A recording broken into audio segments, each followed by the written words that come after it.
भोजपुरी गायिका प्रियंका यादव अपन श्रोता समाज के गोड़ छू के गोड़ लागत नहीं, जे भी हमके सुनता देखता सब लोग के प्रणाम बा। हमने के बहुत सुंदर टीम जना टीम के मलिकार अवधेश भैया जिनकर जोड़ा ऑलरेडी लाग गई बा, कुछ दिन में होखो वाला बा। छठी मई के दया से यहाँ के प्रणाम करतनी, आशीर्वाद की कामना करतनी। हमने के गोर भाई कुणाल भाई दूगो छोड़ी लेके बड़ा काम करी ने, कुल ही काम करी ने, इहो के प्रणाम बा। हेने झाल पर झाला लेके दू गो साला लोग बोल रहे जा मिठू भैया, हेने मोटू भैया, दोनों लोग के प्रणाम बा। कम उम्र में ढेर तरक्की करे वाला हमने के बेंच पे बहुत सुंदर भाई प्रभु के प्रणाम बा।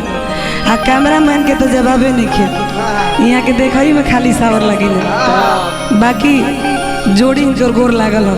पुजारी भी है गोड़ छू के गोड़ लागत नहीं। अब बागी बोलिए जी के कहल जाला, वीर को धरती कहल जाला, वहाँ धरती से बाबा कहल जाला, बाबा शिव जी तिवारी कहल जाला। तिवारी जी के देख रेख में हेतना लोग उपस्थित बानी जाए।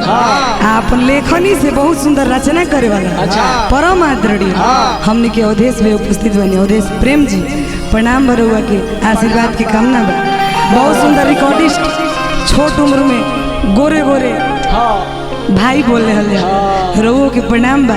आप सीधे सीधे एगो छठ के छोटी गो गीत अगर बुरा लगे तो क्षमा करब जा, उम्मीद बा कि थोड़ा बहुत सुन ले हम जा।